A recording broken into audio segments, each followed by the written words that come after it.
Législative du 8 janvier 2023. Le débat.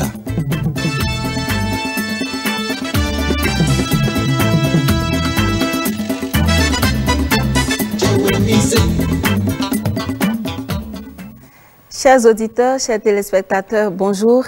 Bienvenue à ce 4e débat des partis politiques en lice pour les élections législatives du 8 janvier prochain. Ce plateau est consacré à l'un des secteurs leviers du développement socio-économique, je veux nommer l'éducation. De la maternelle au supérieur, les différents niveaux du système éducatif béninois sont en permanente mutation depuis quelques années. Ceci au gré des enjeux nationaux et des impératifs qui conditionnent l'atteinte de l'ODD 4. En effet, l'objectif de développement numéro 4 prévoit qu'il faut assurer d'ici à 2030 l'accès de tous à une éducation de qualité sur un pied d'égalité et promouvoir les possibilités d'apprentissage tout au long de la vie. Quel cadre législatif devrait permettre au Bénin de réaliser ses ambitions? Les représentants de ces partis politiques qui souhaitent siéger à la 9e législature du Parlement vont nous exposer leur vision sur la question. Angèle Toboula, bonjour. Cécile Goudou, bonjour. Mesdames et messieurs, bonjour et merci de nous rejoindre dans ce 4e débat qui a pour thématique l'éducation. Nous vous présentons les représentants de partis politiques sur ce plateau. D'abord pour le compte du Moël Bénin, Monsieur Élie Rodrigue Bellogon, bonjour. Bonjour Madame la journaliste, nous sommes heureux chez Moël Bénin de prendre part à ce débat axé sur l'éducation. Le bloc républicain est représenté ici par Dr Christine Ncha. Bonjour. Bonjour Madame la journaliste, merci de nous avoir invités à ce débat. Anissé Tidjo pour le compte du parti MPL, bonjour. Bonjour Madame la journaliste, c'est une occasion primordiale pour nous d'accoucher nos idées novatrices susceptibles de guérir les maux éducatifs du Bénin. Les démocrates, représentés par Dr Paul Atiou, bonjour. Bonjour Madame.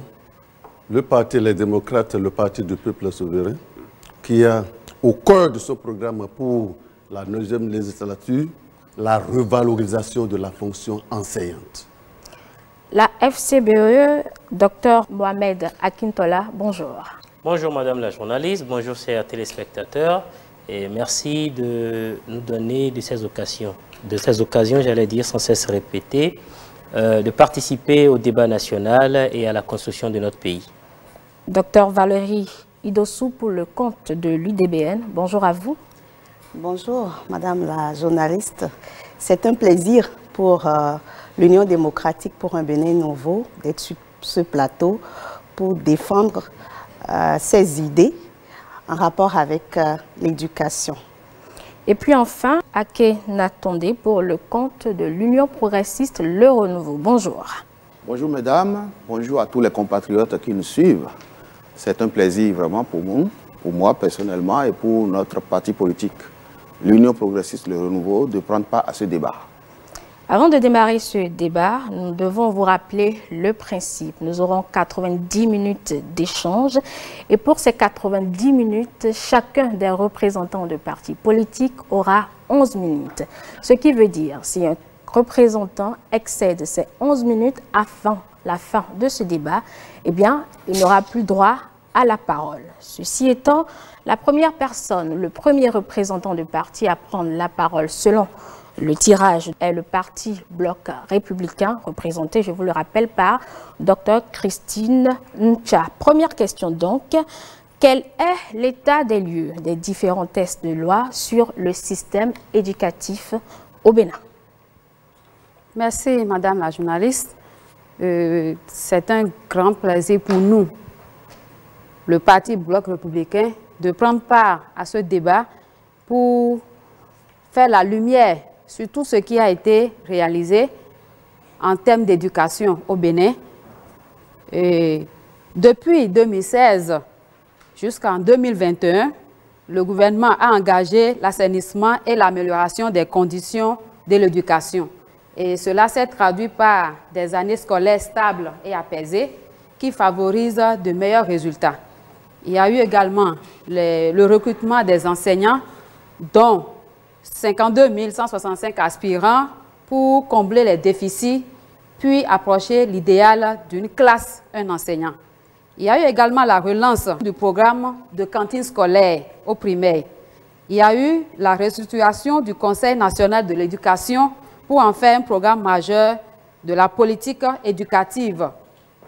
Il y a eu également l'adoption du plan sectoriel du secteur de l'éducation et la mise en harmonie des calendriers scolaires et universitaires à partir de 2017 jusqu'en 2018, le réaménagement de la carte universitaire, la création de l'agence pour la construction des infrastructures dans le secteur de l'éducation. Je vais passer parce qu'il y en a tellement, donc je vais m'en arrêter là. Merci. Le deuxième représentant de parti politique qui va prendre la parole, c'est celui du parti Mouvement Populaire de Libération et c'est vous, Anissé Tidjo. On va faire le même exercice, l'état des lieux des tests de loi sur l'éducation au Bénin. Merci madame. D'abord et avant tout, je voudrais vous notifier que je suis peiné d'entendre qu'il y a eu des années scolaires stables, ce que vient de dire l'intervenant de tout à l'heure. Il peut y avoir des années scolaires stables parce qu'on a empêché les gens de manifester, d'exprimer leur mécontentement, la répression des droits de grève et autres. L'état des lieux, jusqu'en 2020-2021, l'école s'avère un droit inaccessible au Bénin, selon l'UNICEF. Et les chiffres qui appuient ça, il y a 43% de filles qui n'ont pas accès à l'éducation, 36% de garçons. Et les facteurs qui expliquent ça sont notamment l'éloignement des écoles, je peux dire moins d'écoles, le coût de la scolarité et la considération socio-culturelle. Tout ce qui vient d'être dit prouve que mon pays se porte bien sur papier. Si l'UNICEF a fait ce constat, au sein du MPL, nous avons juste voulu faire respecter notre Constitution. Si on peut respecter la Constitution, les mots seront amoindris.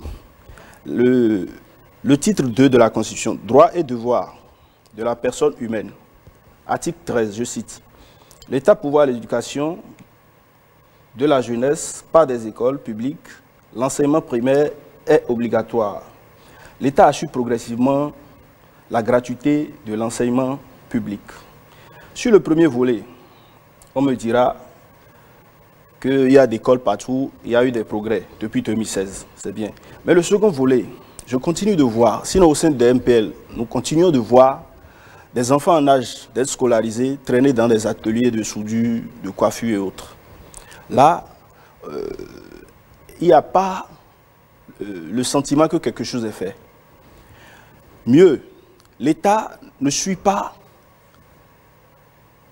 cette situation pour quand même réprimer ceux qui abusent de la vie de ces jeunes enfants. L'État s'est désengagé, c'est certaines ONG qui s'en occupent. L'aspect 3, on parle de progressivité, de la gratuité de l'enseignement public. C'est sous le régime Talon que c'est dégradé. Sous ce régime, par exemple, je vais à l'inscription, par exemple, vous parlez de l'inscription à l'école doctorale. Avant Talon, c'était 251 000. Pourquoi sous Talon, ça passe à 651 000? Et tout ça, on me dira que l'école béninoise se porte bien ou bien l'éducation est en marche. Pour nous, ce n'est pas encore ça. Il y a des choses à faire ici et maintenant. Nous n'allons pas attendre 2030. Nous n'allons pas attendre quelque chose. Les réformes sont en cours. Il y aura changement de régime. Un autre régime va venir avec ces réformes et ces magies. Le régime Talon qui est là, ils ont la thaumaturgie de faire des prouesses. Nous voudrions seulement qu'ils fassent des miracles au niveau de l'éducation, qu'ils mettent les ressources pour renforcer l'éducation au lieu d'embellir Cotonou et autres villes. Jardin Mathieu, Passy, autre chose par là. Donc, pour moi, l'état des lieux est catastrophique. Merci. Docteur Valérie Dossou, de l'UDBN, vous avez la parole. Nous sommes dans un pays où l'éducation reste et demeure une priorité. Et l'UDBN a pu observer depuis 2016 une amélioration constante de notre système éducatif. Je ne vais pas revenir sur les acquis, parce que là, nous allons à une élection pour être représentatif du peuple, et nous devons donc aller dans le sens de l'amélioration. Mais l'UDBN constate globalement que le gouvernement a fait beaucoup d'efforts. Des efforts qui se font ressentir dans les familles quand la cantine est gratuite pour la majorité des enfants. Vous comprenez que mes frères qui sont à Perere, mes frères qui sont dans un arrondissement qu'on appelle la Donga, dans Djougou, mes frères qui sont à Keret, à Dassa, peuvent aller à l'école plus facilement. En termes de cadre législatif, on passerait des heures à dire ce que le Bénin a en matière de cadre législatif lié à l'éducation. Mais il me plaît de rappeler la loi d'orientation sur l'éducation de 2003 qui met en avant l'éducation comme une priorité. Et l'éducation, ce n'est pas seulement l'éducation formelle, ne l'oublions pas, c'est également l'éducation non formelle. Et nous savons que chaque année, il y a des milliers de nos filles et de nos garçons qui quittent l'éducation formelle. Que deviennent-ils? Il y a également la loi cadre sur l'enseignement. Si je ne me trompe, cette loi a été prise cette année-ci, en janvier 2022, et est plutôt axée sur les questions de formation technique et professionnelle. En la matière, c'est des avancées parce que le Bénin passe d'une pyramide de base horizontale à une pyramide d'éducation de base rectangulaire. Je pense que là-dessus, le Bénin a avancé. Mais il reste beaucoup de choses à faire. Pour l'UDBN, la priorité de l'égalité en matière d'éducation est un principe non négociable. Ensuite, la question d'inclusion.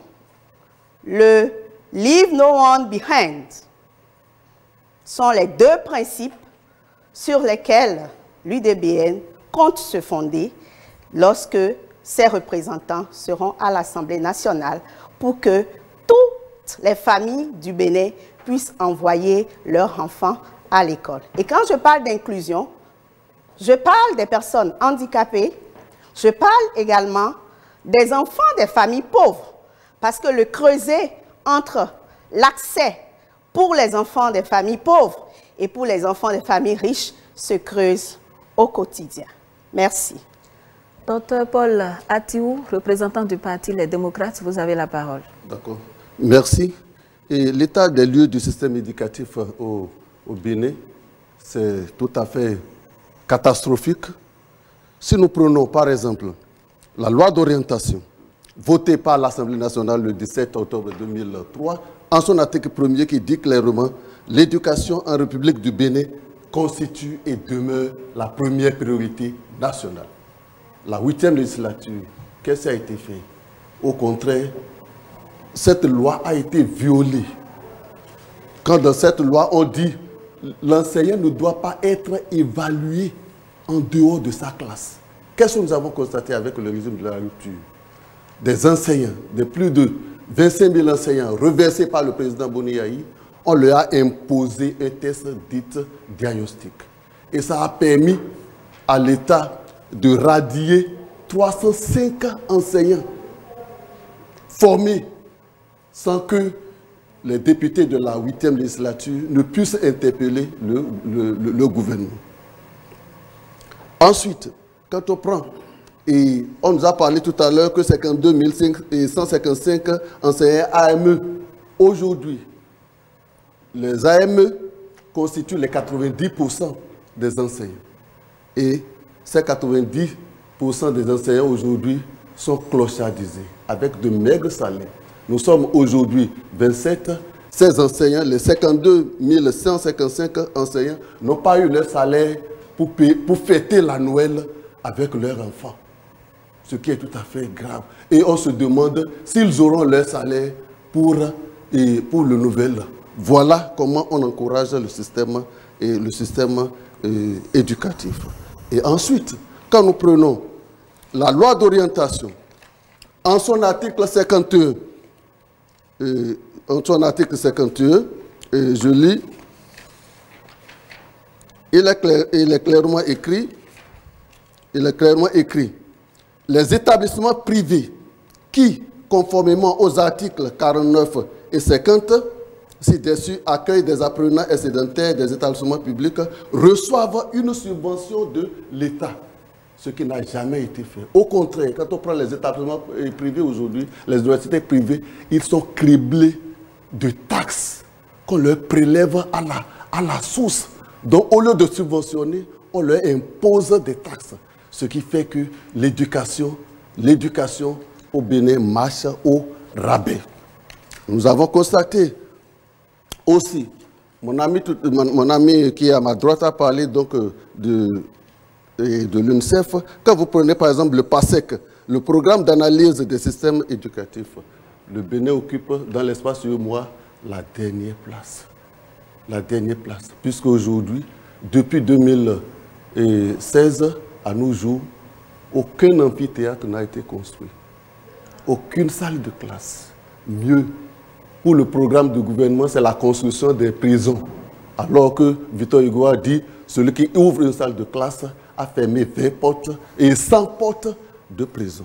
Donc, l'éducation n'est pas la priorité du gouvernement actuel. Et ceci s'est passé avec la bénédiction des deux partis politiques, Bloc républicain et UPR, qui ont encouragé ceux qui n'ont jamais interpellé le gouvernement pour quoi que ce soit. Au contraire, ils ont encouragé le gouvernement dans sa descente aux enfers de l'éducation nationale.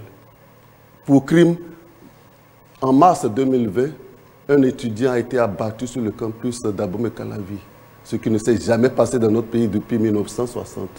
Là, aucune enquête parlementaire. C'est pourquoi les démocrates, dans leur programme de la 9e législature, proposent la revalorisation de la fonction enseignante. Docteur Mohamed Akintola de la FCBE, c'est à votre tour. Merci beaucoup, mesdames les journalistes, chers téléspectateurs. D'abord, je vais commencer par paraphraser une citation qui dit que pour détruire un pays, on n'a pas besoin de bombes, ni d'armes atomiques ou chimiques. Il faut juste saboter son système éducatif. Permettre à ce que ce système éducatif-là soit gangréné, soit malade, ce ne sera qu'une question de temps. Le reste viendra naturellement. Et quand je dis le reste, je parle juste de la destruction à petit feu de cette nation-là. La réforme dans le secteur de l'éducation. Pour apprécier la justesse d'une réforme, il faut juste regarder l'impact, l'efficacité, l'efficience, le résultat que donne l'implémentation de ce système-là. Quand je parle déjà des enseignants qui sont des acteurs primordiaux du système éducatif, avec le régime de la rupture, nous avons décidé d'abord de les avilir en leur accordant, pour la majorité d'entre eux, plus de 80% de ces enseignants-là, nous avons décidé de les appeler désormais des aspirants au métier de l'enseignement. Déjà qu'à la Force Corée Bénin émergent, c'est un thème que nous trouvons inadéquat, non compatible avec la noblesse du métier d'enseignant. On a décidé de les former, les anciens vacataires, donc de les former pour les retenir, pardon, de les tester, j'allais dire, pour les retenir. On se demande jusqu'à aujourd'hui sur quelle base ces tests ont été faits. Parce que lorsque vous allez dans nos collèges d'enseignement généraux, des enseignants qui, à la base, ont étudié la langue anglaise à l'université, ont fait la didactique anglaise à l'université d'Abomey-Calavi, sont testés, sont recrutés sur cette base-là, et dans le déploiement, on estime qu'il n'y a pas suffisamment d'heures dans le collège où ils sont pour faire l'anglais, et donc il faudra les balancer pour devenir professeurs de français. des professeurs d'EPS, d'éducation physique et sportive, qui se retrouvent des professeurs de sciences de la vie et de la terre. Faire des réformes sur papier, c'est bien. Mais si l'efficacité, si dans le fond, ce n'est juste que du folklore, où est-ce que nous menons le système éducatif béninois? Au-delà de ça, on les a testés, mais on a refusé de les former.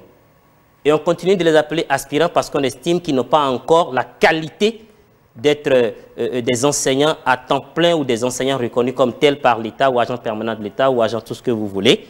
Mais c'est à eux qu'on a confié depuis des années l'éducation de nos enfants. C'est lorsqu'on aura fini, dans quelques années maintenant, de les former, qu'on va ramener tous ces enfants-là en arrière pour que eux les reforment parce qu'ils auraient été bien formés par l'État. C'est une question. C'est bien de brandir la question des cantines scolaires et puis le social et tout ça. Est-ce que cela, la fin, nous applaudissons cette réforme-là, d'accord? Mais lorsque nous mettons cette réforme dans le système éducatif à côté de beaucoup d'autres maux dont souffre le système, ça ne ressort même pas, on ne la voit même pas. Si, aujourd'hui, avec la cherté de la vie occasionnée par la gestion que nous avons, on donne un repas par jour à mon enfant à l'école, alors que cette cherté me prive même. De par le passé, je lui trouvais moi ce repas-là, au moins un repas par jour, peut-être que je ne lui trouvais pas le deuxième, et que vous me privez des 3 repas que je donne à mon enfant par jour, et que vous me dites que vous avez fait une réforme de cantine scolaire, où on lui donne un repas par jour à l'école, qu'est-ce que j'ai gagné? Qu'est-ce qui a avancé? Je me pose également cette question. Les universités à l'université d'Ambo et Calavi, qui sont progressivement en train d'être privatisées par un régime ultra-capitaliste. Nous avons parlé d'œuvres universitaires et sociales. C'est ça la dénomination. Lorsque nous décidons à le faire, il faudrait ne pas laisser les bénéficiaires aux mains des acteurs commerciaux de ce secteur-là et les financer, les subventionner suffisamment. Je vais m'en arrêter là pour le moment. Merci. Aken Atondé, vous représentez le parti Union progressiste Le Renouveau. Vous avez la parole. Merci beaucoup, madame. Je voudrais faire cette observation que nous risquons de galvauder l'occasion en or que vous nous avez offerte, que nous offre la HAC, de pouvoir porter les idées que nous nourrissons, les ambitions que nous nourrissons pour le système éducatif béninois. Je dis que nous risquons de gaspiller cette occasion lorsque je vois dans les interventions que ce débat est en train d'être transformé en une tribune de syndicalistes qui, ma foi, jettent la pierre à tout vent, à tout le monde et sans condition. Il faut reconnaître que notre école fait son petit bonhomme de chemin. Et sous tous les régimes qui sont passés, l'école a toujours fait son petit bonhomme de chemin. Depuis 2016, il y a eu une accélération dans la recherche de la qualité du système éducatif de notre pays. Je ne peux pas rester là à dire que tout est rose, mais moi je suis ici pour vous dire ce que, en tant que député, je ferai, ce qu'en tant que parti siégeant au Parlement, nous ferons au niveau de l'Union progressiste pour apporter plus d'amélioration au système éducatif béninois. Notre système éducatif est fondé sur la base de la Constitution de 1990 et de la loi d'orientation de 2003. Cette année 2022, comme l'a dit madame à ma droite, nous avons voté la loi cadre sur l'enseignement technique et la formation professionnelle. L'enseignement technique et la formation professionnelle est devenu la priorité de l'État pour que la formation, pour faire des formations au Bénin, des formations pour l'emploi, des formations qui permettent à l'apprenant de pouvoir se faire valoir, de contribuer au développement du pays. Et donc, je pense que rien que cette ambition mérite d'être saluée. Et nous allons veiller à pousser le gouvernement comme nous avons l'habitude de le faire. Nous, au niveau de l'Union progressiste, nous n'embouchons pas les trompettes pour travailler. Mais nous faisons pression, nous les députés, puisque je suis un député en fonction, nous avons toujours fait pression pour pousser le gouvernement dans le bon sens. Vous avez vu la question des cantines scolaires au niveau des primaires de la maternelle. Aujourd'hui, nous sommes à plus de 50% d'enfants qui sont nourris. Il y a un peu plus de 7 ans, ce n'était pas du tout le cas. Il faut au moins avoir l'honnêteté de saluer cette avancée. Et notre objectif au cours de la présente législature ou la prochaine législature, c'est de pousser le gouvernement à dépasser les 80% de taux en ce qui concerne la couverture. Oui, Un enfant qui est nourri à l'école, reste à l'école. Moi, en tant que président de la commission de l'éducation, j'ai fait le tour du territoire national avec les députés membres de la commission. Je sais que les enfants sont vraiment heureux de pouvoir bénéficier de ce programme. Nous allons revenir sur d'autres choses parce que je ne suis pas seul sur le plateau. Donc, je vous remercie pour l'occasion encore et je souhaite vraiment que cette occasion nous permette de porter des idées pour le futur et non de transformer le débat en une tribune de condamnation du gouvernement. Je vous remercie. Monsieur Eli Rodrigue Bellegou du MOEL Bénin, quel est l'état des lieux pour vous des différents tests de loi sur le système éducatif béninois? Merci Madame la journaliste. Une fois encore, je vous remercie de nous donner cette occasion pour nous exprimer nos idées sur ce que nous pouvons faire pour améliorer l'école béninoise. En effet, et pour ma part, nulle part tout est rose et nulle part tout va bien. Et j'irai un peu plus dans le sens de mon prédécesseur pour dire que profitons de l'instant que nous avons pour aller sur les idées, ce que nous pouvons apporter de nouveau pour renforcer tout ce qui se fait déjà. Et en termes de la santé, de la législation, en termes d'éducation au Bénin, tout n'est pas rose, il reste encore à faire, mais nous venons de loin. Nous venons de loin. Mais plus souvent, nous essayons de voir où est-ce que nous sommes tombés, en lieu et place de regarder là où nous avons trébuché. Ce que nous vivons aujourd'hui, c'est-à-dire notre actualité, elle est prenante d'historicité. C'est-à-dire ce que nous vivons aujourd'hui ne date pas de 10 ans, 15 ans, 20 ans. Donc si nous voulons être honnêtes avec notre pays, nous devons alors faire un pas en arrière et voir ce que chaque gouvernement successif a effectué. Et aujourd'hui, par rapport à notre défi de société, aux défis de l'Afrique et à ceux de l'humanité, comment nous nous positionnons pour prendre soin de nous, participer à l'Afrique, pourquoi pas participer à l'humanité. Ceci étant dit, il y a des aspects que nous n'abandonnons surtout pas. Moi, c'est une occasion pour moi et je n'aimerais pas aborder tout ce qui est déjà abordé. Je souhaiterais apporter une petite touche parce qu'à MOEL Bénin, c'est notre ambition de réfléchir profondément aux mots, profondément, j'insiste, parce que des fois, nous sommes pressés des résultats. Et le Bénin aujourd'hui a besoin d'être construit dans une vision prospective. Et si nous cherchons des résultats aujourd'hui, nous nous fourvoyons. Nous avons besoin de faire des sacrifices, chacun de nous, d'être inclusif, de prendre toutes les bonnes idées, de quelque parti que ce soit, parce que notre nation n'a pas encore atteint une certaine maturité pour que nous ayons une certaine forme de débat qui nous éloigne de l'essentiel. La première chose que je demanderais, c'est ce sacrifice que je demande à nous tous d'avoir un peu d'amour, d'objectivité par rapport à d'où nous venons et surtout où nous voulons aller. Ceci étant dit, les ODD, vous les avez évoqués au début, ces dernières années, les ODD avec leur trilogie de QQE, ce que moi j'appelle QQE, c'est-à-dire quantité, l'éducation de masse pour tous, la qualité et l'égalité. Je crois qu'aujourd'hui, nous avons beaucoup fait sur la quantité. Et ce que le gouvernement actuel essaie de faire, c'est de travailler sur la qualité et l'égalité. Et nous y tenons à MOEL Bénin parce que nous parlons d'inclusion, vous savez.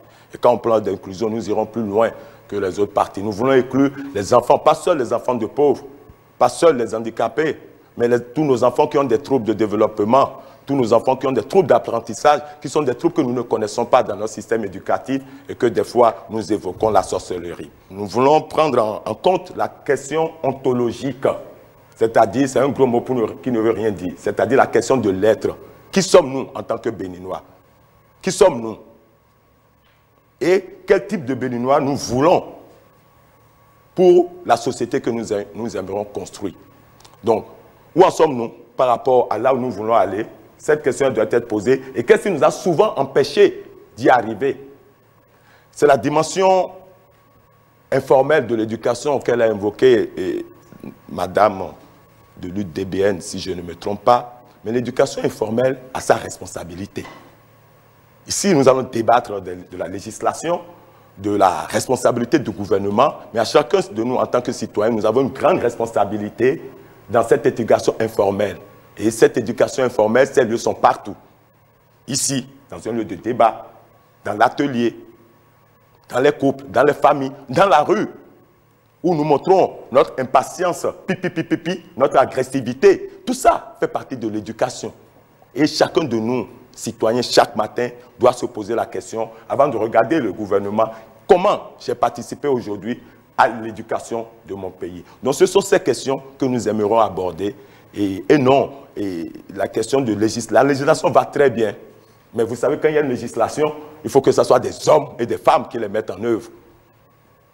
Et souvent, ces hommes et femmes, si on en a manqué jusqu'ici, c'est que c'est notre éducation qui ne les a pas donné les outils. Vous avez évoqué la question syndicale, effectivement. Est-ce que, pour laisser un droit de syndicalisme, il faut que la notion de syndicalisme arrive à une certaine maturité dans le pays. Mais si le syndicalisme doit servir à des intérêts personnels, si le syndicalisme doit servir à des intérêts politiques et non à l'intérêt de la coopération et du système au complet, alors on conçoit que nous pouvons en parler et mettre...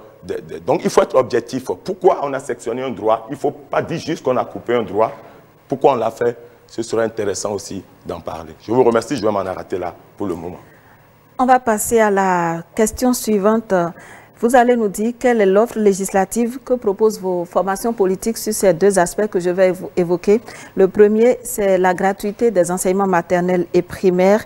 Et le deuxième, la scolarisation, mais aussi le maintien des apprenants dans le système scolaire le plus longtemps possible, notamment les filles. On va commencer par la représentante du parti Bloc républicain, Dr Christine Ncha. Vous avez la parole. Merci, madame. Avant de répondre à votre question, j'aimerais revenir sur quelques points évoqués tout à l'heure par mes collègues. J'ai entendu dire tout à l'heure qu'il n'y a eu aucune école construite depuis 2016 jusqu'à ce jour. J'ai entendu dire que les AME n'ont pas de salaire. J'ai entendu dire qu'il n'y a pas eu de la valorisation de la fonction enseignante. J'ai entendu beaucoup de choses. Et comme l'a dit l'honorable, le représentant de Moël Bénin, on ne peut pas dire que tout est rose. On ne peut pas dire que tout est rose. Tant qu'il reste à faire, il y aura toujours des préoccupations. Il y aura toujours des gens qui vont dire que ce n'est pas bon. On prend ça comme ça. Mais j'aimerais dire ici qu'il y a eu, par exemple, la construction de 7034 salles de classe, dont 6000 au primaire et 1034 au secondaire. Il y a eu le développement des cantines scolaires et le renforcement des politiques nationales d'alimentation scolaire. Et il y a eu 39 096 écoles primaires publiques qui sont réparties dans tout le pays, qui ont été impactées. Donc tout ce que nous avons cité tout à l'heure, ces réformes-là ont eu des effets positifs sur l'ensemble du système éducatif. Il y a eu la réhabilitation de la construction de 4 lycées de référence à Pondéou, à Lokossa et j'en passe. Il y a eu la création d'une école des métiers du numérique à Cotonou. Il y a eu également la construction des équipements modernes pour plus de 7000 places assises dans les 4 universités publiques. Il y a eu la réalisation d'un vaste programme d'interconnectivité des universités publiques, l'opéralisation du premier campus de Semé City One, avec des programmes de formation de pointe grâce au partenariat noué avec de grandes écoles internationales. Il y a eu également le démarrage du parc d'innovation de Semé City, donnant accès à des outils de conception et de fabrication numérique pour favoriser de nouvelles pratiques d'innovation et de production. Tout à l'heure, je vais revenir sur tout ce qui a été mis en place. Tout ce que nous citons là, de 2016 à 2021, ce quinquennat a permis au régime en place de poser un diagnostic profond sur le système éducatif. Et suite à ce diagnostic-là, il y a eu des perspectives et dans ces perspectives, il y a certains qui sont déjà amorcés. Donc pour revenir à votre question, vous avez parlé de la gratuité de l'école, du maintien des filles à l'école, par exemple. La gratuité de l'école est effective et nous souhaitons, nous, au niveau du Bloc républicain, où nous plaçons l'éducation au cœur de nos préoccupations, nous souhaitons que cette gratuité s'élargisse au niveau du secondaire à toutes les filles. Et au niveau du primaire, par exemple, vous allez remarquer qu'avec le programme de la cantine scolaire, il y a eu le taux de participation des filles à l'école qui est élevé aujourd'hui. Les examens également ont connu d'amélioration. Donc, nous ne pouvons pas dire que tout est mauvais, mais il y a eu des avancées que nous devons encourager et soutenir. Et c'est ce que nous faisons au sein du Bloc républicain. Merci. MPL représenté par M. Tidjo, que proposez-vous en matière d'offres législatives pour la scolarisation et le maintien des apprenants, notamment les filles, dans le système éducatif? Avant d'aller aux propositions du Mouvement populaire de libération, je voudrais qu'on clarifie quelque chose. Nous n'avons pas une autre opportunité de dire la vérité à ce régime dictatorial qui nous gouverne. Nous n'allons pas laisser le régime Talon faire 10 ans de réforme. Nous parlons de l'école d'hier. L'école qui a fait les Djogbenou, les maître Joseph Djogbenou, qui a fait beaucoup de cadres. L'école, dans l'état d'aujourd'hui, peut faire combien de Djogbenou demain? L'école telle que gérée, on nous dit, ce régime a fait 5 ans de réforme. Ce régime fait encore un autre quinquennat. Et on nous dit de se taire pour que tout aille comme ça, que tout le monde regarde dans le même sens et que bon, le pays va bien. Pour nous, ce n'est pas bon. Et au sein du MPL, nous sommes allés faire notre petite enquête sur les cantines scolaires. Mais allez-y voir, que consomment nos enfants? Dans quelles conditions les repas là sont préparés? Qui prépare? Et pourtant, c'est une ONG, sinon 2, qui finance aussi. Combien l'État met dedans? On est allé voir, jeudi, des repas qui manquent d'hygiène, préparés avec des bois de feu, et en plein air, avec des femmes, excusez-moi, peu propres. Et on nous dit qu'il n'y a pas de viande, il n'y a pas de viande, que c'est une sorte de légumineuse qu'on met à la place de viande. Et ces dames sont payées par semaine, je crois, à 5 000 francs ou bien 2 000 francs. Et le MPL a payé quelques mois de prestations pour ces femmes. Donc, si vous voulez dire sur ce plateau que les cantines scolaires sont une prouesse et que le peuple béninois doit applaudir, moi je vous dis, ne mentez pas à notre peuple, ne mentez pas aux Béninois. C'est en phase pilote, je crois. Ça n'a pas couvert tout le Bénin. C'est en cours. Donc, n'allons pas à une évaluation. Tant que c'est en phase d'essai, n'allons pas à une évaluation. Il y a des écoles qui n'en bénéficient pas. Et nous voudrions, une fois au Parlement, œuvrer au vote d'une loi pour l'amélioration des conditions des enseignants, notamment l'histoire d'Aspirana. Il y a des choses à revoir là. Nous ne sommes pas contre, au MPL, nous ne sommes pas contre que le pouvoir en place ait voulu jauger le niveau des enseignants ou bien participer à leur efficacité, à leur dynamisme et autres, pour qu'ils délivrent un enseignement de qualité aux apprenants. Mais dans ça, l'État fait beaucoup de victimes. Beaucoup. On peut quantifier. On voudrait, au sein du MPL, que l'enseignement soit gratifié pour tout le monde, tous les enfants, qu'ils soient hommes ou femmes, que ça soit gratifié de la maternelle en classe de 3e. Et suivre, toujours en nous référant à la Constitution, que l'État veille à ce que l'enseignement soit obligatoire à tous ces enfants qui ont l'âge de fréquenter ou bien de se faire scolariser. Aussi, il faut favoriser une mesure d'incitation à l'excellence à travers l'allocation annuelle systématique à tous les bacheliers. Ceci permettra d'alléger les charges aux parents. Et là, on pourra parler de hautement social. Nous voudrions aussi, au sein du MPL, œuvrer au vote d'une loi pour la réduction considérable des frais de scolarité, surtout à l'université. Cette initiative participera à l'accroissement du taux de scolarisation et de réussite, mais également contribuera à l'amélioration des qualités des travaux de recherche. Merci.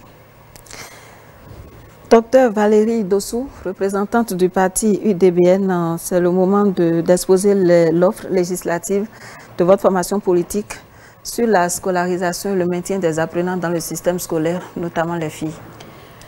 Oui, à l'UDBN, nos principes ne changent pas.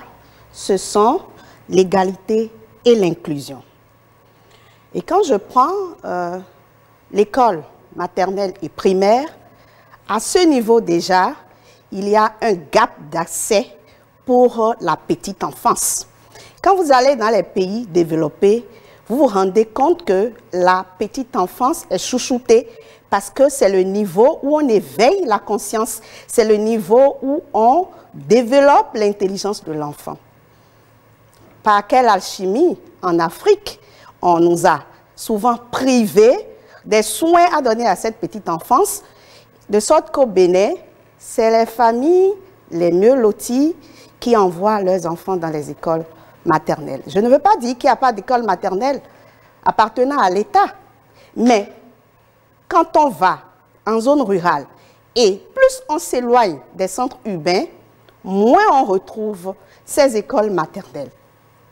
En lien avec l'égalité que nous promouvons, c'est de dire que l'État doit investir davantage dans l'école maternelle. Parce que si l'État investit dans l'école maternelle, ça va libérer les mères. Ça va permettre aux mères de s'adonner à leur activité génératrice de revenus et ça va mieux préparer nos enfants au niveau primaire. C'est vrai déjà qu'il y a une gratuité de l'école depuis le gouvernement avant celui-ci, mais il faut reconnaître que le gouvernement avant celui-ci a laissé trop de problèmes à notre système éducatif. La massification de l'école telle que ça s'est fait de façon conjoncturelle et non structurelle nous a créé plus de problèmes. Et c'est pour ça que nous, à l'UDBN, on peut comprendre toutes les difficultés que ce gouvernement-là a à restructurer ce secteur. Mais puisque nous allons à l'Assemblée, puisque nous sommes mus par la volonté d'améliorer les choses, nous pensons que ce gouvernement ne doit pas s'arrêter. Quand nous serons à l'Assemblée nationale, nous allons travailler pour qu'il y ait un texte de loi qui soit voté au profit de l'école maternelle. En ce qui concerne la rétention à l'école, ça, c'est la question de l'inclusion également qui se pose. On reste à l'école parce qu'on peut y aller, parce que les parents peuvent payer tout ce qu'il faut pour l'école, parce qu'on n'y sort pas pour être marié de force, parce qu'on n'y sort pas pour paître le bétail, parce qu'on n'y sort pas parce qu'on est pauvre, parce qu'on n'y sort pas parce qu'on n'a pas d'offre de formation qualifiée par un métier qui est vendable tout de suite. À l'UDBN, nous voudrions, une fois que nous serons à l'Assemblée nationale, travailler à ce que le gouvernement continue ses efforts en matière de rétention des enfants à l'école. Quand on prend le niveau secondaire et le niveau universitaire, on a comme un décrescendo du nombre des filles du nombre de filles au niveau secondaire. Et quand on vient au niveau universitaire, c'est le comble. Si le Bénin veut devenir un pays révélé au monde, il est important qu'au-delà de dire que nous sommes dans un pays où l'égalité est réelle, il faut que la législation puisse également soutenir tous les efforts de développement. Et l'UDBN continuera par faire la promotion de ces deux principes, égalité et inclusion, pour une éducation de qualité au Bénin. Docteur Paul Atiou du Parti Les Démocrates, sur la même question, je rappelle déjà que vous avez puisé 4 minutes 20 de votre temps de parole. D'accord. Merci. Et je voudrais quand même rectifier sur ce plateau que tous les partis qui sont ici sont indépendants. Nous ne dépendons pas des députés de l'Assemblée monocolore. Aujourd'hui, le système éducatif a évolué et on ne parle plus de syndicats, mais on parle plutôt de partenaires sociaux. D'accord? Et c'est en cela que nous avons amené les députés de la 4e législature à voter la loi d'orientation. Et je l'ai ici, tout ce que j'ai dit, c'est les tests. C'est les tests, c'est les lois de la République. Et nous sommes habitués à un régime de contre-vérité. Rectifier que la Noël 24-25, j'ai dit que les AME n'ont pas leur salaire. Et là, c'est vérifiable. Je n'ai pas dit qu'ils n'ont pas leur salaire pour fêter la Noël. Là, c'est vérifié. Aujourd'hui, nous sommes à l'heure du numérique. Allez sur Google, tapez les 100 meilleures universités de l'Afrique. Vous ne trouverez pas le Bénin. Vous ne trouverez pas l'université d'Abomey-Calavi. Et ce qui arrive parce que les efforts consentis par les gouvernements précédents ont été dévalorisés par le régime actuel. En quoi faisant? Nous avons, quand vous prenez toutes les universités de l'espace humois et de l'Afrique, il y a la démocratie, l'élection des responsables à divers niveaux. Quand nous prenons l'élection des recteurs et consorts, mais ce régime est venu mettre fin à l'élection des recteurs, des doyens, des directeurs d'école pour faire le clientélisme. Et pour cela, les députés n'ont pas pipé mot. Donc, au cœur des démocrates, nous avons la revalorisation de la fonction enseignante, la démocratisation de l'enseignement pour permettre à l'enseignant de vivre mieux. On nous parle de la loi cadre sur l'enseignement technique. Rappelons-nous qu'en 2016, la première des choses qu'aucun régime n'a jamais fait dans ce pays, c'est de fermer les universités créées par le président Dr Boni Yayi. Des universités ont été fermées, des lycées techniques ont été fermés, ce qu'on n'a jamais vu dans un pays. Donc nous devons quand même œuvrer pour mettre les acteurs du système éducatif dans de très très bonnes conditions. Je suis enseignant. Combien d'enseignants ont été recrutés à l'université depuis 2016? Aujourd'hui, nous assistons à la fuite des cerveaux. Au contraire, comme on l'a dit tout à l'heure, donc pour être docteur, aujourd'hui, nous sommes fiers d'avoir des docteurs. D'accord, donc de 251 000, on est allé à 651 000. Et ces docteurs, aujourd'hui, bon nombre de jeunes sont recrutés dans les universités et au Niger, au Burkina Faso et consorts. Alors que le Bénin était le quartier latin d'Afrique. C'est nous qui donnons, c'est nous qui formons, c'est nous qui avons formé des enseignants en Côte d'Ivoire, au Sénégal, au Gabon et consorts. Donc les meilleurs enseignants se trouvaient au Bénin. Mais aujourd'hui, on nous a parlé. Qu'est-ce que nous avons vécu? Quelqu'un a parlé ici tout à l'heure du professeur Diogbe. Nous avons le professeur de droit constitutionnel de renommée internationale, Joël Aïvo, qui croupit aujourd'hui en prison sans que les députés ne réagissent. Et nous avons, à l'heure où nous parlons, plus d'une centaine d'élèves et d'étudiants qui croupissent en prison sans que quelque chose ne soit fait pour que ceux-là retrouvent leur liberté. On veut nous parler de quoi? On parle de la gratuité. La gratuité a commencé par le président d'honneur du Parti Les Démocrates, le docteur Thomas Boni Yayi, et de façon progressive. Ainsi, de 2014, 2015, 2016, l'exonération de la contribution des filles de la 6e en 3e et de la seconde en terminale. Ça a commencé en 2014. Mais quand le régime actuel est arrivé, ils ont mis fin à cela.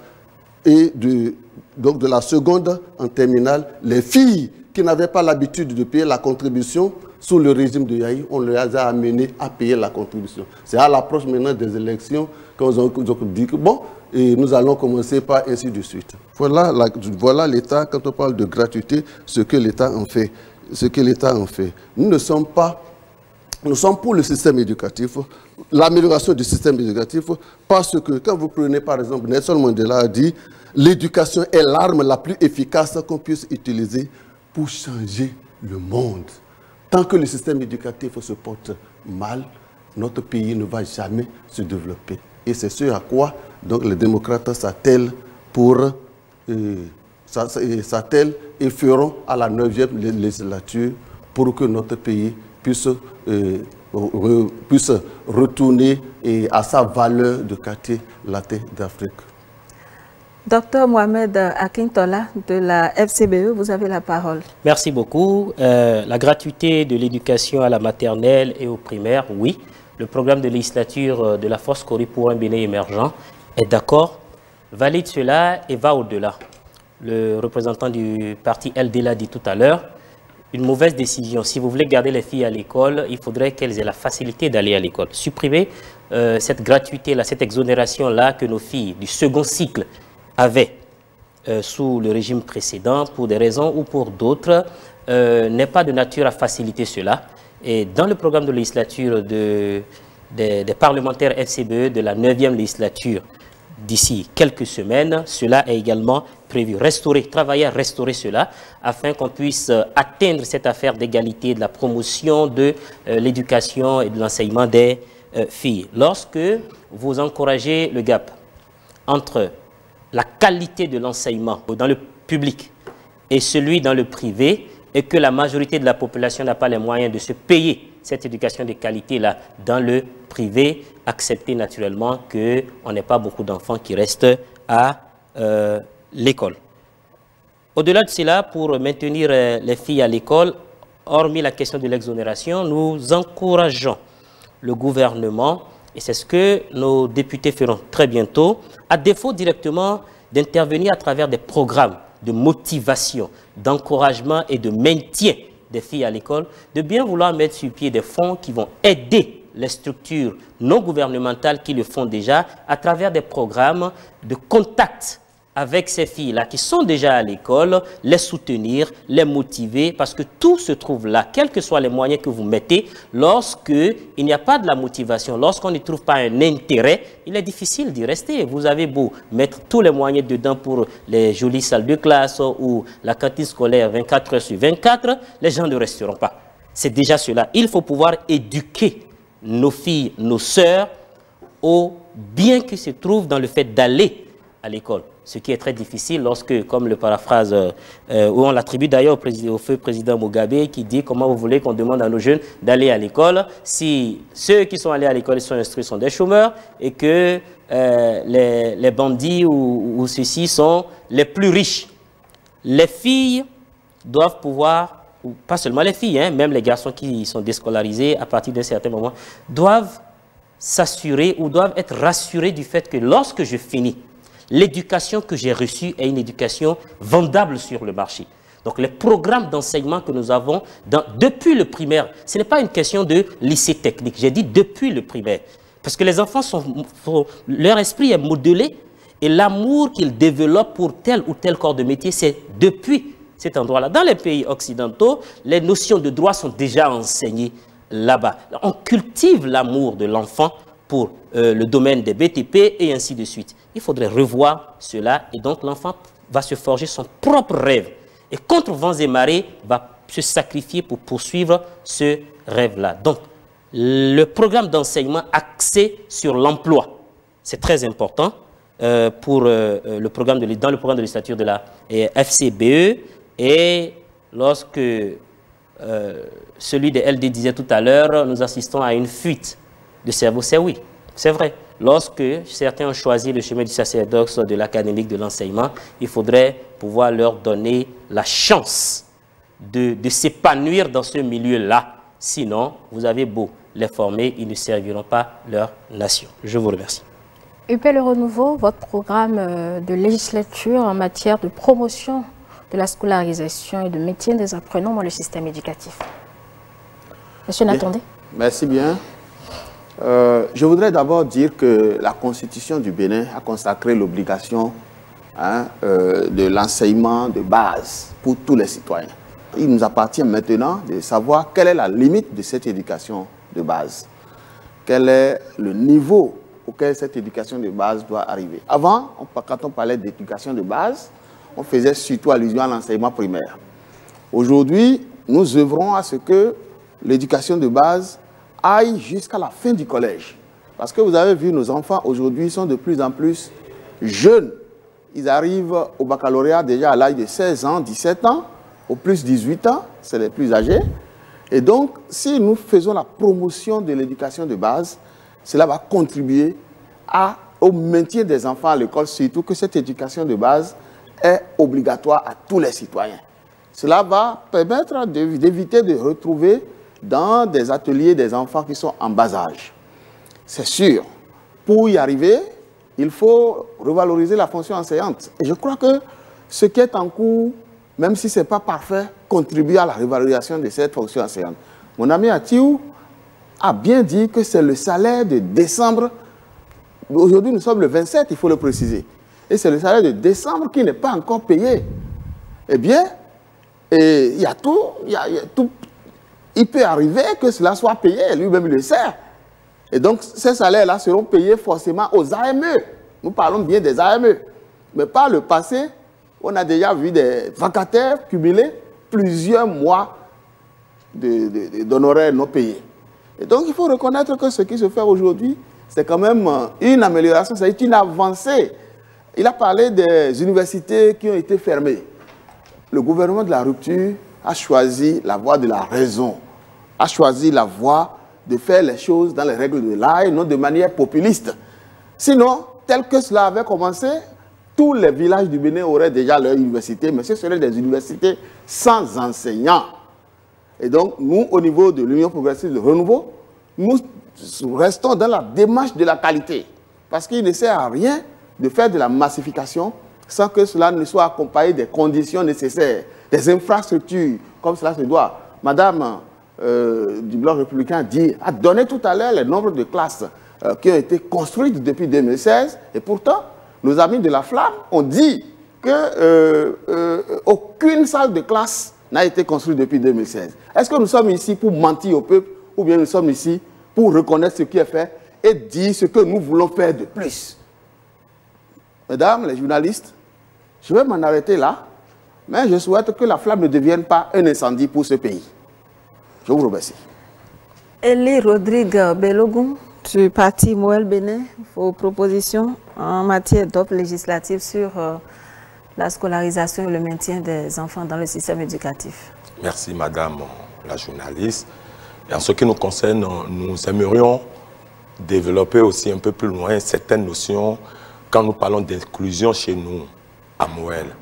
Et quand nous serons à l'Assemblée, nous défendrons des idées d'inclusion qui vont aller dans le sens d'élargir un peu plus la petite enfance. La petite enfance ne commence pas par la maternelle. C'est faux.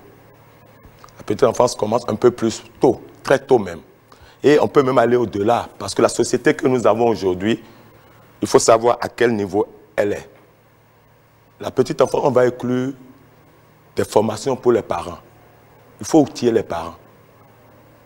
Donc pour nous, on va aborder des propositions de loi qui vont intéresser les parents. Mais de façon générale, ce que nous voulons faire, parce qu'il n'y a pas beaucoup de temps, de façon générale, ce que nous aimerions faire, c'est d'accompagner, de continuer à accompagner le gouvernement à maintenir l'éducation pour tous. Parce que c'est avec les défis de la démographie en Afrique prochainement, on ne pourra pas s'empêcher de cette organisation, mais il faudrait qu'elle soit structurelle. Deuxièmement, nous allons continuer à accompagner le gouvernement sur la qualité et l'égalité. Comment pouvons-nous faire des lois qui vont apporter des éducateurs et éducatrices spécialisés qui peuvent aider les enseignants en classe à l'école pour les difficultés qui ne sont pas encore prises en charge par le programme initial des enseignants.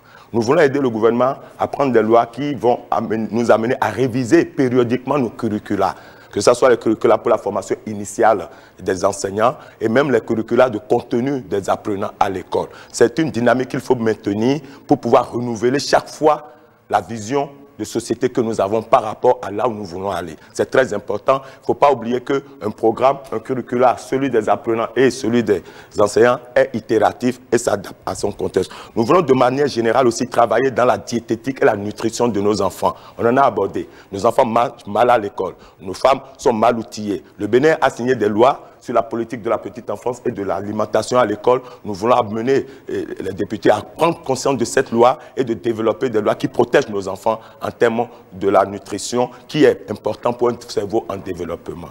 Nous voulons travailler avec les députés, aller voir comment nous pouvons adapter. On parle souvent des ODD, comment nous pouvons les contextualiser à nos objectifs de développement de société. Nous voulons amener la vision des enseignants-chercheurs. Nous avons beaucoup de docteurs au Bénin, mais il y a très peu de recherches sur notre système éducatif, sur ces débats. Nous voulons aussi intervenir parce qu'on pense souvent au Bénin que quand c'est la quantité de l'école qui fait la qualité, nous voulons travailler aussi sur le temps que nos enfants passent à l'école, parce qu'il y a certaines...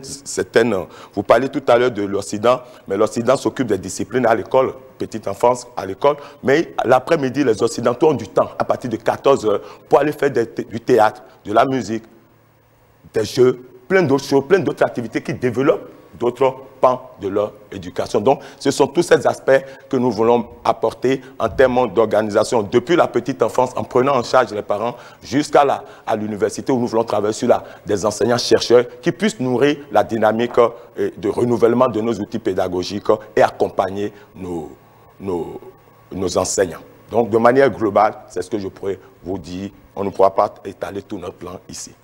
Nous allons poursuivre ce débat avec une autre question, cette fois-ci à l'échelon supérieur. Quelqu'un l'a rappelé tout à l'heure, dans l'enseignement supérieur, le mode de désignation des recteurs, vice-recteurs, doyens et vice-doyens des universités publiques a connu des réformes. L'expérience de l'élection a fait place en 2021 à la nomination. Voici donc la question sur cet aspect précis que proposent vos partis politiques respectifs en matière de législation. Docteur Christine Tcha, vous avez la parole. Le Bloc républicain qui a épuisé déjà 5 minutes 16 secondes. Merci, Madame la journaliste. Avant de revenir sur la question, j'aimerais dire et préciser ici que au sein du BR, au sein du Bloc républicain, nous avons comme idéologie la promotion de la femme qui est l'actrice principale, qui est au cœur de l'éducation. Et pour preuve, pour ces élections, les femmes sont positionnées au niveau de la 15e, de la 16e, de la 18e, de la 19e comme titulaires des postes. Et donc, ces femmes, comme on le disait tout à l'heure ici, elles seront dans l'ensemble outillées pour défendre toutes les lois concernant l'éducation, concernant les femmes. Et cela pourra permettre à ce que, au sein de nos populations, les enfants soient mieux éduqués pour pouvoir eux-mêmes avoir des modèles à l'Assemblée ils pourront également suivre ces modèles-là pour devenir des cerveaux, comme on est en train de le dire ici. Et en ce qui concerne le Bloc républicain, la nouvelle vision plutôt en matière de l'éducation, c'est la promotion de l'enseignement professionnel et technique pour que l'école béninoise forme désormais une main-d'œuvre qualifiée. C'est toujours dans ce même ordre que, à l'université, il y a eu des réformes pour structurer un peu le désordre qui était installé à l'université. Donc aujourd'hui, on ne va pas parler de... on a nommé les doyens, on a nommé les responsables. On les a nommés pour une bonne cause parce que auparavant ils étaient élus, mais on a constaté que dans ce système-là, les choses ne se passaient pas tel que ça devait se faire. Et c'est pour ça que l'État, le gouvernement a pris ses responsabilités en aidant les enseignants à mieux s'organiser. Et c'est ce que nous observons aujourd'hui. Et moi, je trouve que c'est une bonne chose. Donc, je disais que au Bloc républicain, nous allons œuvrer, quand nous serons au Parlement, à la valorisation des fonctions enseignantes. Nous allons œuvrer également à la promotion des filles, à l'éducation des filles. Donc, je vais m'en arrêter là. Merci. Anissé Tidjo du Parti Mouvement Populaire de Libération, le choix des responsables des universités publiques, quelle est l'offre législative de votre formation politique sur le sujet? Okay. Merci beaucoup. Nous avons remarqué seulement que le pouvoir en place a voulu manifester sa force dictatoriale à l'université également. Le désordre d'hier, l'université d'hier avec tout son désordre, c'est ça qui a fait les cadres. Plusieurs sont encore là. Et aujourd'hui, le choix des responsables est tout sauf démocratique. Nous suggérons qu'on remette en place l'ancien système. Qu'on permette à l'enseignant d'être à l'aise lorsqu'il travaille, lorsqu'il est, en tant qu'universitaire, lorsqu'il dispense ses cours, en tant que responsable au niveau de l'administration ou à un niveau, qu'il soit à l'aise aussi, qu'il ne soit pas sur la crainte éternelle parce qu'il y a un régime là qui surveille tout et qui veut réprimer la personne qui ne regarde pas dans son sens. Donc c'est un peu difficile de voir des choses se passer de la sorte. On ne laisse pas... Nous ne sommes pas démocratie. Donc, au MPL, nous voudrions seulement que l'État ne s'ingère pas dans le choix des responsables au niveau des universités publiques. Merci. Docteur Valérie Dossou. Merci, Madame Angèle. Je souhaite revenir sur 2 petits points. En ce qui concerne l'éducation, le financement de l'éducation relève de l'État, des parents et des entreprises. Et lorsque, en tant que parti UDBN, nous serons à l'Assemblée nationale, nous allons travailler à ce que les entreprises soient des parties prenantes de ce financement. Parce que le gap est là. Il faut trouver de l'argent pour construire les écoles. Il faut trouver de l'argent pour mettre en œuvre des programmes sociaux qui maintiennent les filles et les autres personnes qui sont encore en dehors de l'école. Il y a également la possibilité pour le Bénin de maintenant là, légiférer sur l'éducation non formelle. À l'UDBN, nous pensons que le Bénin porte trop de gants pour faire cette ouverture. Pourquoi? Il y a des estimations qui montrent que d'ici 100 ans, nous aurons encore des enfants en marge de l'école. Nous aurons des enfants qui vont sortir du système. Comment nous les récupérons après? Pourquoi les laisser gonfler le lot de personnes sans instruction, sans connaissance, sans métier? À l'UDBN, nous allons interpeller le gouvernement sur cette question qui reste primordiale. Il y a quelques programmes financés par des bailleurs extérieurs et je sais que le gouvernement également est en train de faire une expérience dans un département, mais il est temps, pendant cette législature, à l'UDBN, nous allons travailler à ce qu'il y ait une loi qui permette vraiment d'encadrer la formation non formelle, au-delà des initiatives qui sont déjà prises. Je reviens maintenant au mode de désignation des responsables à l'université. C'est vrai, toute réforme crée des douleurs. Et nous avons pu observer à l'UDBN que les enseignants des universités n'étaient pas très contents de cette réforme-là. Nous les comprenons parce que l'université est longtemps restée un lieu de manifestation et d'apprentissage de la démocratie. Mais nous comprenons également que nous étions arrivés à une étape de notre histoire en ce qui concerne les universités et qu'il fallait faire un choix.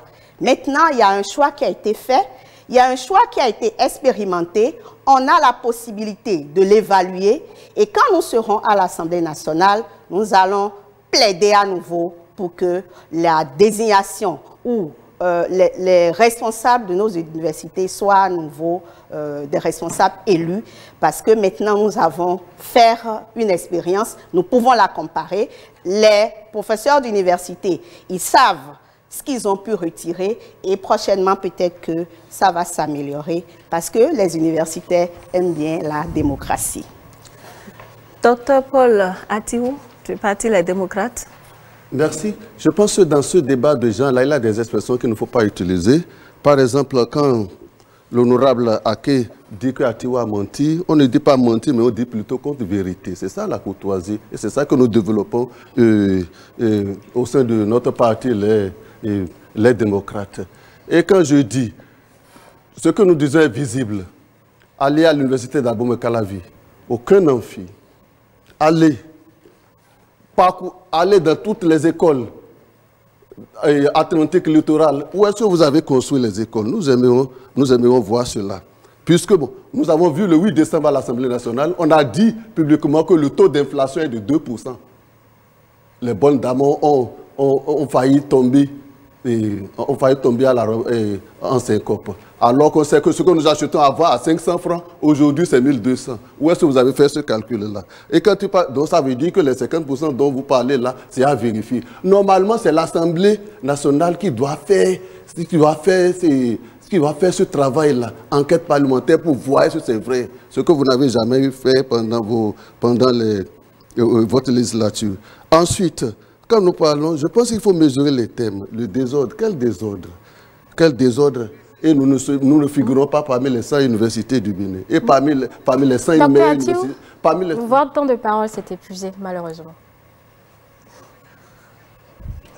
Alors, le prochain à avoir la parole, c'est la FCBE, Dr Mohamed Akintola. Merci beaucoup. À l'université, les recteurs, les responsables doivent être élus par leurs pairs. Ce ne sont pas, même à l'enseignement secondaire, on demande aux camarades d'élire leurs propres responsables. Nous sommes dans une démocratie. Ce ne sont pas des enfants à qui il faut désigner le meilleur qui va les diriger. Lorsque c'est ainsi, celui qui a la tête est redevable à l'endroit de celui qui l'a mis là. C'est biaisé en fait. Les universités sont par excellence le centre d'apprentissage de l'exercice démocratique.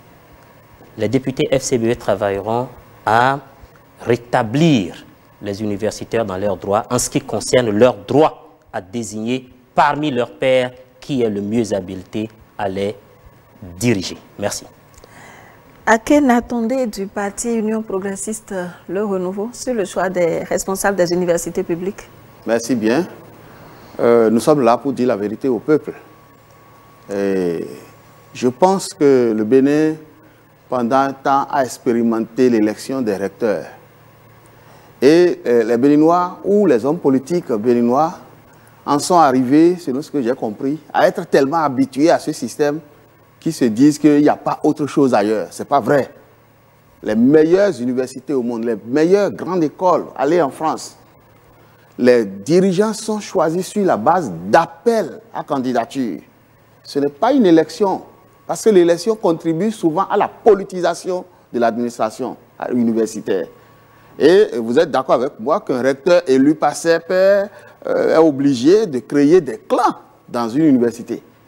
Moi, je pense qu'au niveau de l'Union progressiste, nous sommes preneurs de l'expérimentation de ce qui est en cours, des réformes en cours, pour permettre vraiment à l'administration universitaire de retrouver ses lettres de noblesse. Ces recteurs ont été, ces dirigeants en général, ont été recrutés sur la base de programmes, de dossiers qu'ils ont soumis. Ces dossiers ont été évalués par des experts avant leur choix. Et donc nous allons voir dans quelques années ce que cela donne, afin de voir s'il y a encore des améliorations à faire. Mais je pense que tout ce que nous avons expérimenté jusque-là, cette formule me semble être la plus juste. Oui, on élit les responsables, les délégués de classe dans les collèges, mais on n'élit pas les directeurs d'école, on n'élit pas les directeurs de CEG. Ce n'est pas les maîtres ou les professeurs qui se réunissent pour élire les dirigeants des CEG ou de nos écoles primaires. Si on exige que les dirigeants des universités soient forcément élus par leur pairs, nous en arriverons un jour à ce que ce soit les encadreurs de l'école maternelle qui se regroupent pour élire la personne qui sera chargée de les... Et quel est le rôle du propriétaire des universités? Quel État? C'est l'État qui définit sa politique et qui doit être en mesure de dire voilà comment cette politique doit être mise en œuvre. Ce n'est pas une question de démocratisation. Il ne faut pas que nous soyons trop complexés par rapport à tout ceci en nous disant tout est ramené à la dictature dans notre pays par les hommes politiques. Tout est ramené, on dit oui, c'est de la dictature. Ce n'est pas de la dictature, c'est une amélioration, c'est une démarche vers la qualité de la gestion de nos universités. Et je crois que l'Union progressiste, le renouveau, reste dans cette logique d'amélioration. Ce sera évalué et les améliorations nécessaires en son temps seront apportées. Et nous, on est dans cette logique de légiférer à ce que l'université retrouve vraiment ses lettres de noblesse dans notre pays. Nous ne sommes pas, le Bénin n'est pas parmi les 100 universités, les meilleures universités, mais est-ce que c'est le Bénin seul qui n'est pas parmi les 100? Combien de pays vous retrouvez parmi ces choses? C'est des pays qui ont d'énormes moyens que nos États ici n'ont pas. Parmi les 100 dont vous parlez, est-ce que vous avez retrouvé même un pays de l'UEMOA? Non, vous allez retrouver le Maroc, l'Afrique du Sud, le Nigeria, et voilà des pays qui ont de grands moyens à investir. Et dans ces pays-là, je ne crois pas... Docteur Atio. Je ne crois pas que dans ces pays, oui, c'est ça. Parce que ici, nous sommes là pour parler de l'éducation et nous devons pouvoir donner l'exemple d'une bonne éducation à nos enfants. Et donc, je voudrais que vous le rappeliez à l'ordre. Merci. Merci à vous. Moël Bénin, représenté par Elie Rodrigue Bellegon, vous avez la parole sur la même question et vous en êtes à 9 minutes 10 secondes. Merci. N'ayons pas peur du changement. Si nous avons un autre système, c'est que l'autre a quelques aspects à corriger. Donc, allons jusqu'au bout de celui-ci. On va évaluer et on verra. Je vous remercie. Eh bien, on passe à la question suivante. Le nombre limité d'enseignants qualifiés et d'établissements adaptés ne permet pas aux apprenants à besoins spécifiques de jouir pleinement de leur droit à l'éducation, comme les autres camarades qui ne sont pas porteurs de handicap.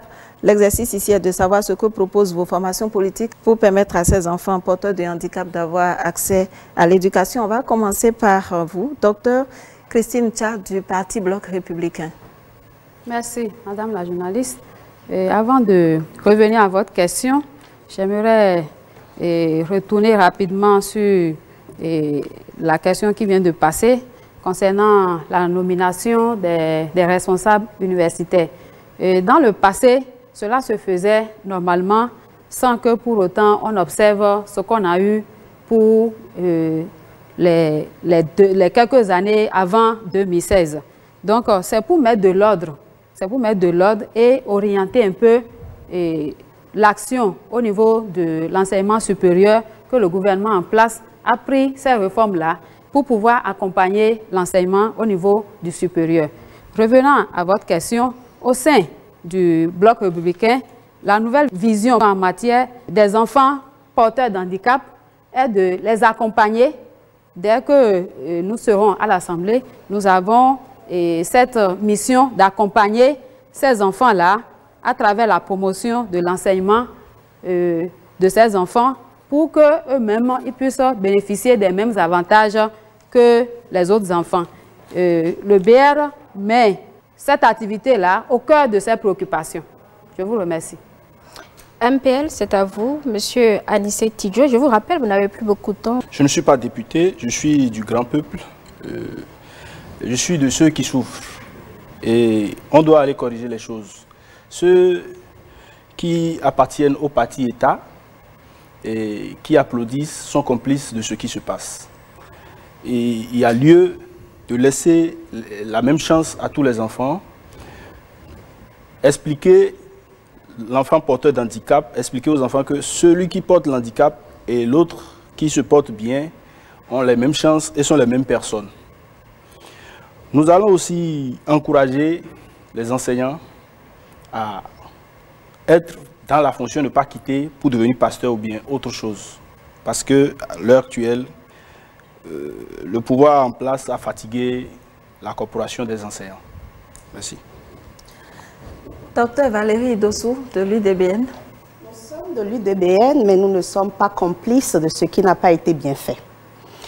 Par rapport à votre question, notre suggestion, c'est que l'État doit mettre en place et l'Assemblée doit légiférer pour cela, la formation des enseignants spécialisés et ensuite adapter l'environnement à l'accueil des enfants handicapés. Car pour l'UDBN, tous les citoyens du Bénin comptent. Chers électeurs, ta voix compte. Elle compte pour une éducation de qualité. Docteur Valérie Dossou, sans vouloir vous interrompre, vous avez épuisé votre temps de parole. Toujours sur la question des enseignants spécialisés et la disponibilité des infrastructures scolaires pour les enfants porteurs de handicap, on va donner la parole à vous, Dr Mohamed Akintola, du parti Force Corée pour un Bénin émergent.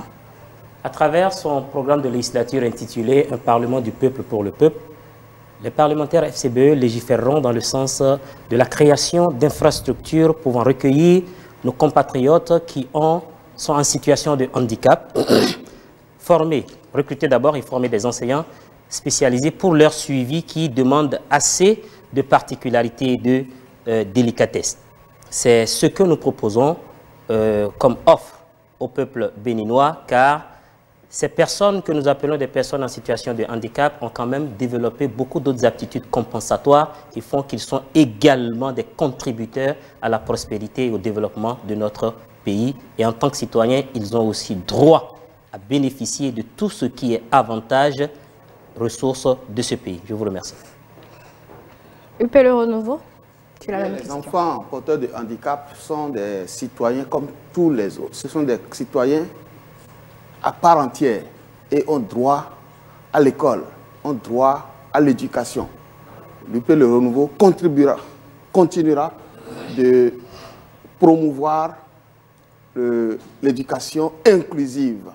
Éducation inclusive qui prenne non seulement en compte les filles dont nous avons parlé tout à l'heure, mais également ces enfants qui sont porteurs de handicap. Nous avons déjà légiféré par le passé en obligeant l'État à prendre en compte ces enfants-là dans la construction des infrastructures. Donc de plus en plus, vous allez constater que les nouvelles infrastructures qui sont construites prennent en compte la circulation des personnes handicapées, par exemple, dans nos écoles. Et les toilettes également, dans le cadre de la loi sur l'hygiène, doivent être conçues désormais pour permettre que ces enfants-là puissent avoir accès à ces services-là. Donc, globalement, nous continuerons dans cette lancée. Je vous remercie. Elie Rodrigue Belogou de Moël Bénin, sur la même question. Merci. Je suis très heureux que vous ayez cette question. Je ne savais pas, mais je l'ai évoqué dès le début, qu'à Moël Bénin, notre inclusion prend en compte ces élèves et que l'handicap chez nous n'est pas juste physique. Il y a d'autres troubles d'apprentissage, donc faisons attention, ce n'est pas juste des infrastructures physiques, mais il faut aussi des infrastructures humaines, former des enseignants spécialisés dans ce sens pour prendre en compte tous ces enfants. Et là, je reviens rapidement sur la question ontologique. La question se pose à la base. Est-ce qu'un enfant qui a redoublé peut être productif pour le Bénin? Est-ce qu'un enfant qui n'a pas un pied ou deux peut être productif pour le Bénin? Est-ce qu'un bègue peut être productif pour le Bénin? Si la question ontologique est répondue à Nava, oui, nous avons toute la place pour ces gens-là et ils peuvent contribuer au développement et à la productivité de la nation. Eh bien, avant de conclure ce débat, on va accorder 1 minute à chaque représentant de parti politique sur ce plateau pour passer votre message sur le secteur de l'éducation. Et on va commencer par vous, docteur Christine Tchad du Parti Bloc républicain. Merci, madame la journaliste. Sur le secteur de l'éducation, au Bloc républicain, nous faisons la promotion de la formation professionnelle et technique et nous accompagnons également le gouvernement en place dans ce sens. Actuellement, vous avez environ 630 enseignants qui ont été recrutés pour être formés. Et ils sont actuellement à l'Université nationale d'agriculture pour la formation technique et professionnelle de nos étudiants. Et nous voulons également faire la promotion de la jeunesse, du capital humain au sein du BR pour permettre à ce que tous les jeunes soient à l'école et que tous les jeunes aient un travail. Merci. MPL, Anissé Tidjo. Depuis 2016, il n'y a pas eu élection dans mon pays. Il n'y a eu que de simulation. Le grand peuple le sait. Nous sommes en lice, c'est pour aller éviter qu'on mette en place un parlement qui soit résonance, et une caisse de résonance pour le pouvoir en place. Nous sommes en lice, c'est pour permettre que tout aille bien dans tous les secteurs. Pour le moment, on n'est pas encore au Parlement, mais nous souhaitons que le chef de l'État consacre ses ressources plus à l'éducation qu'aux infrastructures routières et autres. Et nous nous étonnons pourquoi il s'intéresse si tant à ces choses-là. La priorité doit être le financement de l'éducation et non construire telle route, faire les jardins de ci et de ça. Nous voudrions, avant même d'aller au Parlement, que le président de la République pense à cela, qu'il sache que la priorité, c'est d'abord et avant tout l'éducation. Au MPL, nous aspirons à aller corriger les choses au Parlement et nous appelons le peuple à nous soutenir pour. Docteur Valérie Idossou de l'UDBN. Chers citoyens du nord au sud, de l'est à l'ouest, ta voix compte. Va aux urnes et vote l'UDBN, le seul parti des jeunes et des femmes, pour lui permettre de légiférer autrement et assurer une meilleure qualité de l'éducation. Chères personnes handicapées, l'Union démocratique pour un Bénin nouveau travaillera, interpellera le gouvernement pour que les décrets d'application de la loi 2017 sur la protection des personnes handicapées soient une réalité. Vive l'égalité et l'inclusion, vive l'UDBN. Je vous attends le 8 janvier prochain. Docteur Perlatiou du Parti Les Démocrates. chers élèves, étudiants, enseignants, chers parents d'élèves, chers promoteurs d'écoles et d'universités privées, votez le 8 janvier 2023 le Parti Les Démocrates pour que la revalorisation de la fonction enseignante soit une réalité, afin que nous puissions libérer notre pays, afin que nous puissions alors restaurer notre démocratie chèrement acquise. Merci. Docteur Mohamed Akintola de la FCBE. Notre proposition, notre offre de législature a déjà été déclinée à travers toutes mes interventions ici. Avant donc de clôturer, je vais dire que nous perdons de vue le principe de base de la démocratie. Il est demandé ici que les partis d'opposition ne fassent pas le procès du gouvernement, mais c'est le devoir d'un parti de l'opposition. Si nous sommes un parlement d'accompagnement, des leaders d'accompagnement ou des peuples d'accompagnement, eh bien nous perdrons de vue l'essentiel. Le Parlement ne doit pas être contrôlé par l'exécutif. Pour guérir un malade, il faut d'abord faire un diagnostic. Et le diagnostic, il peut être amer, il peut ne pas être plaisant, mais c'est ce qu'il faut d'abord faire avant d'aspirer à la prospérité. Toutes les parties du corps ont leur rôle.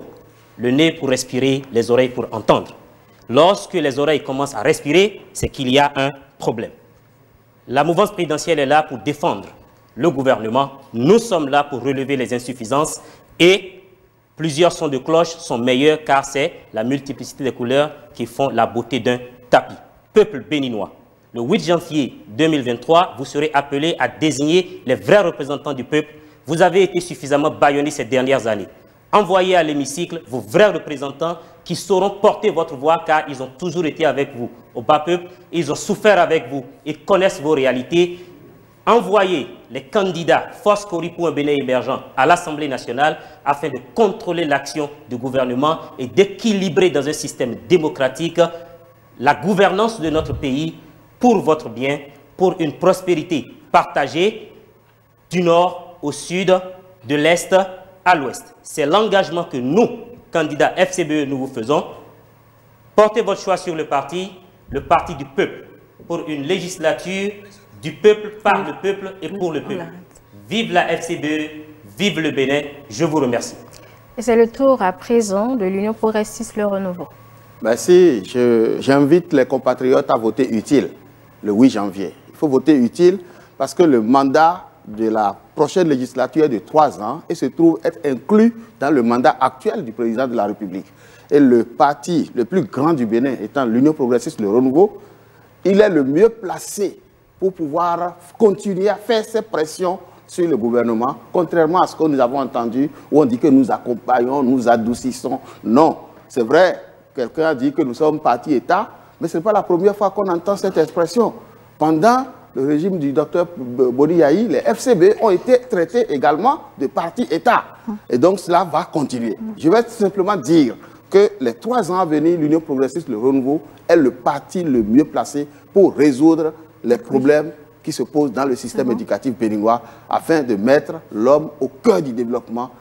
Éducation de qualité pour des hommes de qualité qui contribueront à relever notre pays du sous-développement. Je vous remercie. C'est le tour du parti Moël Bénin avec son représentant Élie Rodrigue Belogou. Chers compatriotes, à Moël Bénin, comme vous l'avez entendu, la plupart des partis aujourd'hui, nous travaillons sur l'inclusion. L'inclusion de toutes les couches de la population. Donc pour les élections du 8 janvier prochain, nous vous invitons à voter massivement à cette vague Moël Bénin que nous constituons pour que, ensemble, nous continuions à soutenir les nombreux engagements que notre gouvernement actuel a pris pour notre éducation, notre système éducatif. Soyez patients, aucune transformation ne se fait dans la précipitation. Nous avons 3 prochaines années, nous avons besoin d'une assemblée forte pour soutenir des réformes fortes qui sont des réformes profondes malgré les difficultés que ça peut apporter.